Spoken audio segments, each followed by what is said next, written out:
Here we have parts of a garage spring.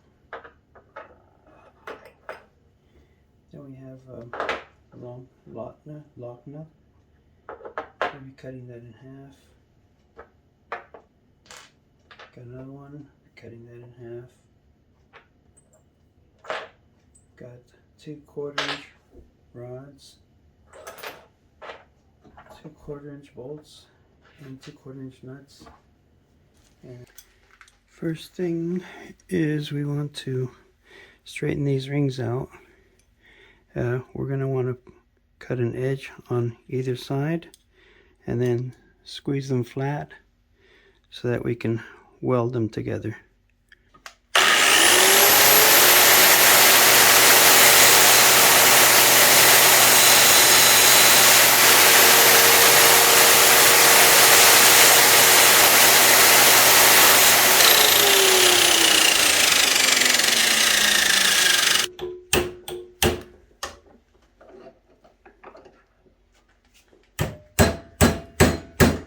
I think it's just going to take too much to straighten out this spring. It's high carbon, of course, because it's a garage door spring that I replaced. So we're just going to tweak it and weld it together.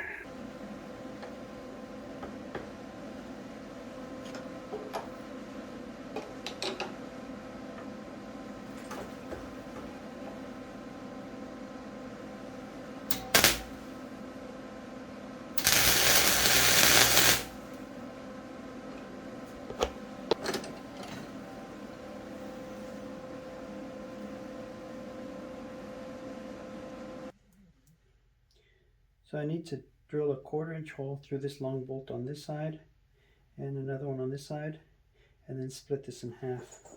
This will be 2 parts to what I'm building. So that's a 1/4-inch shaft. Need to find something like a 1/4-inch that'll drill through. So we end up with 17/64.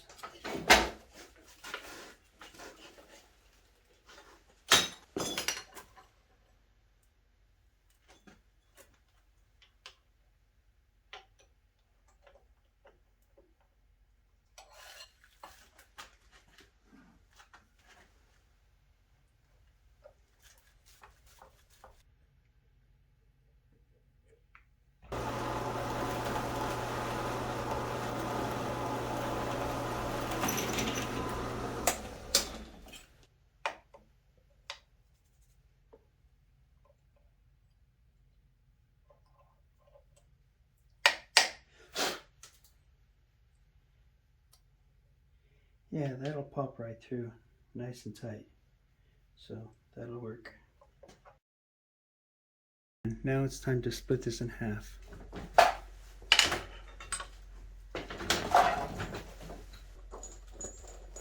We'll also be splitting this other piece in half too. This is where the handle runs through it.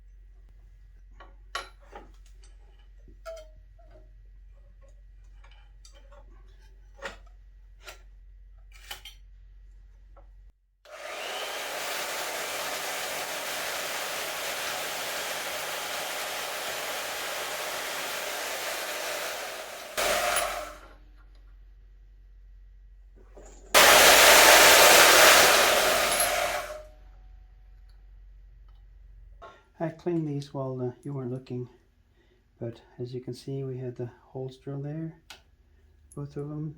They're a little off center, but I don't care. These are trimmed down and so that they fit inside the ring.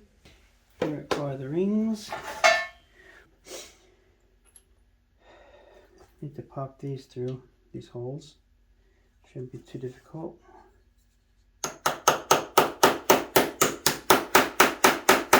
nice and tight, just like the doctor ordered.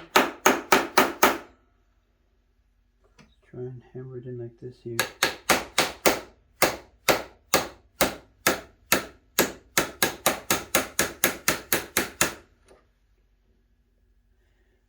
We'll center that up in a minute. That should slip right in there, like that. Here, I have not centered this bolt here, but I'm going to pinch it between the hoop, and then I'll go ahead and weld it and double check the centerness of this, for lack of a better word of that. Anyways, here we are going to pop it now.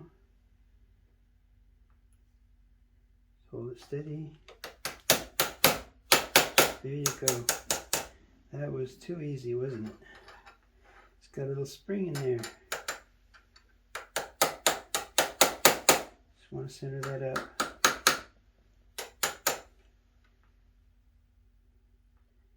So, there's one. Shouldn't be too bad.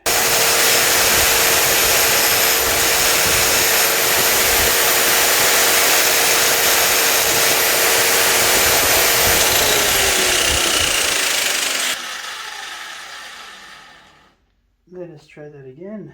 See if we can use my baby hammer here for this.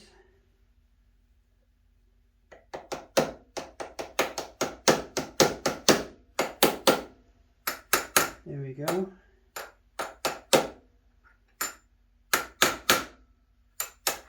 That should force itself on center, I'm presuming. In any case, that'll be just fine. Alright, that's good enough. We will weld these together then.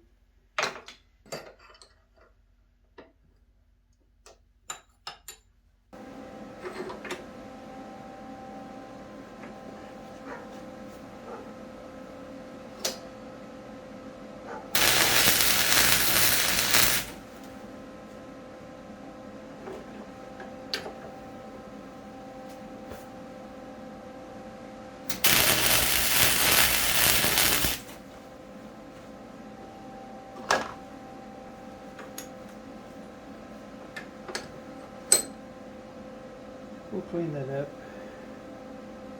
It's decent. And this is the shaft that these will be running on. So what I will do is I will... This was nice and tight, by the way. It good drill bit for this 1/4" shaft. But we'll screw this onto one of these puppies. The way it's going to go. There we go. Turn it down. Turn this on here a little bit more. Nice and tight. You can see it's wobbly. Cage this here.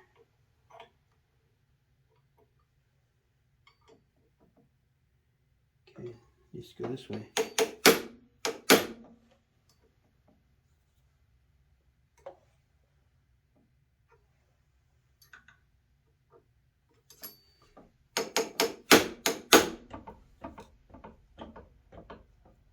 There we go. So the edge is right against the far jaw. Turn it. Oh yeah, and it's way off.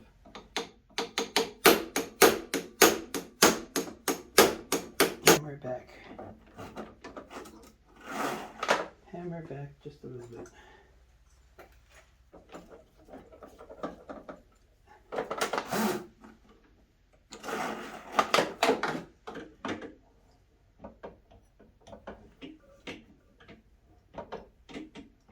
Now they're both hitting, which is good.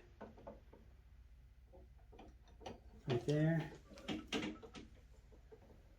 Yep, that's as far as we need to go.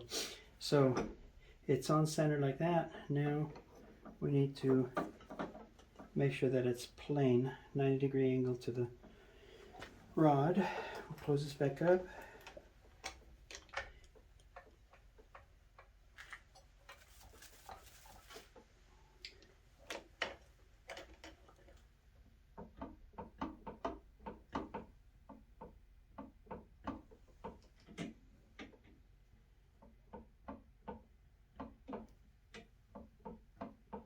It's a little low on that side. Now,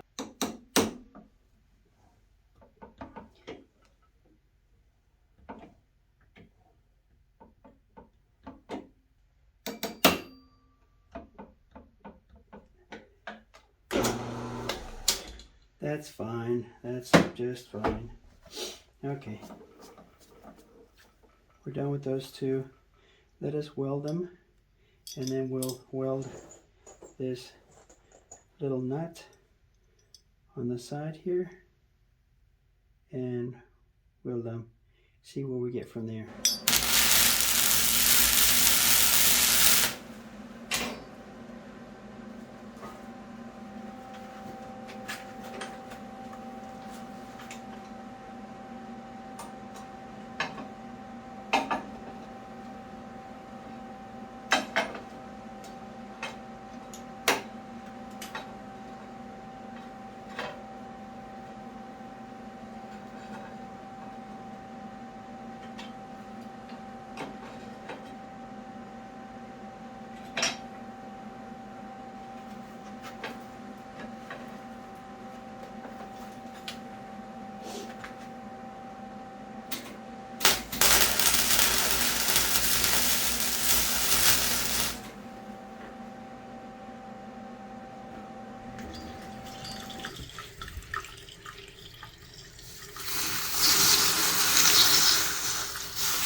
Alright, so now we're making some handles out of this brass.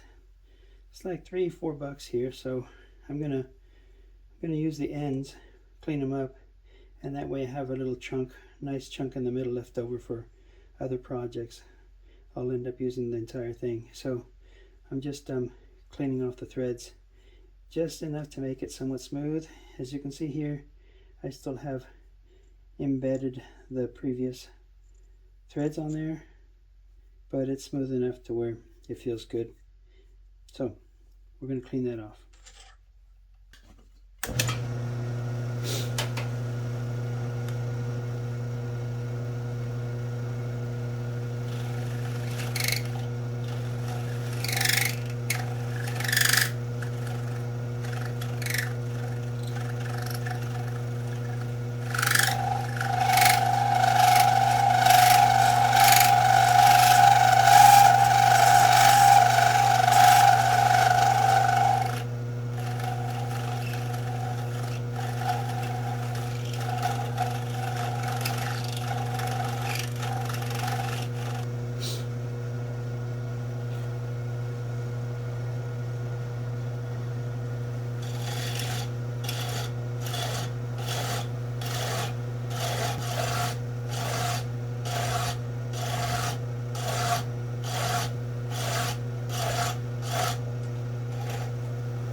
That's good enough. Now we'll measure these and slap that on that.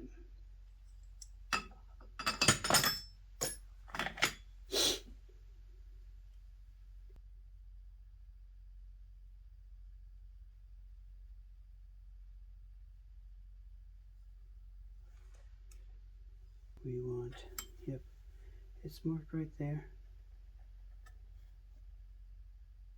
Doesn't have to be perfect. Alright,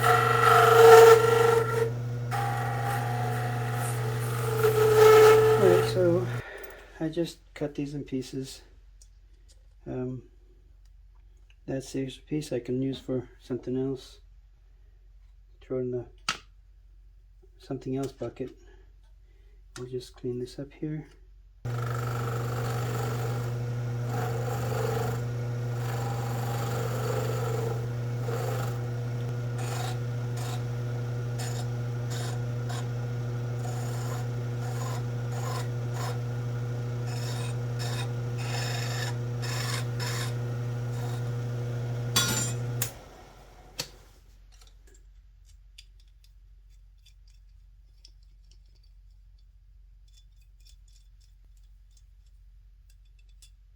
That's livable there.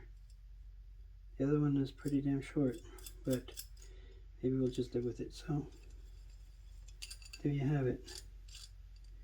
We'll have to clean it up.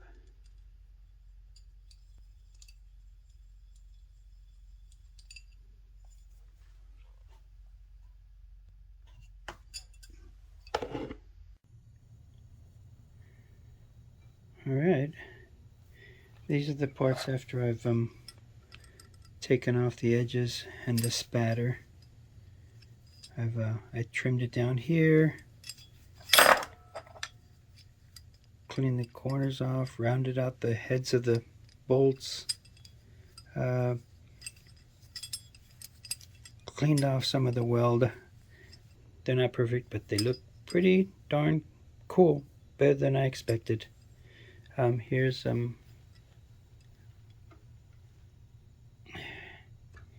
the other one.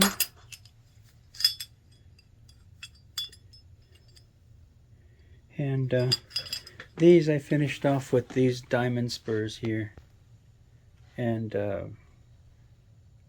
that large diamond disc there. Use one of these puppies. It worked out really nice. The diamond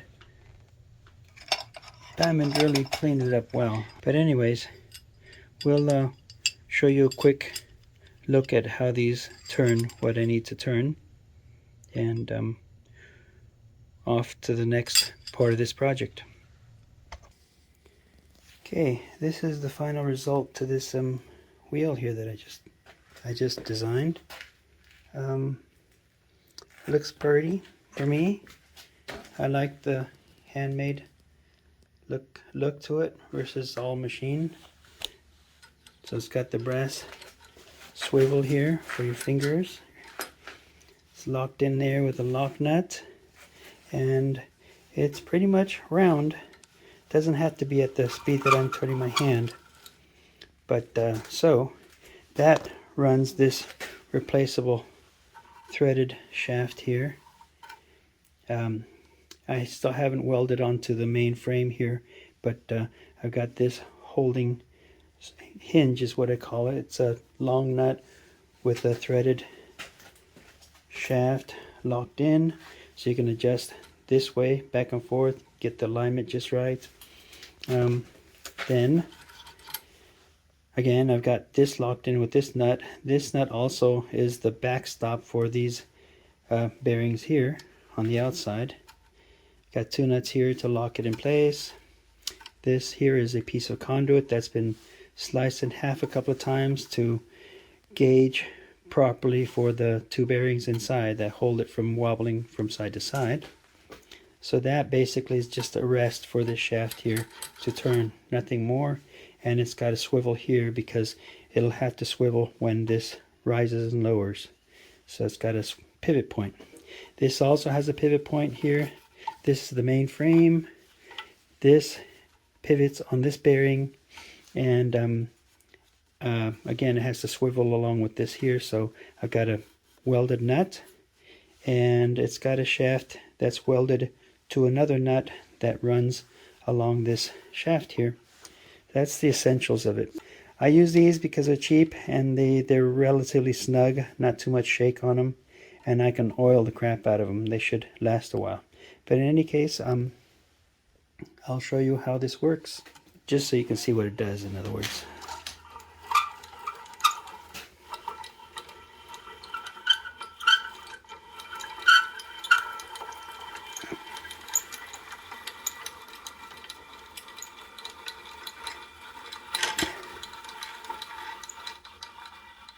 It's very smooth, a lot smoother than I expected.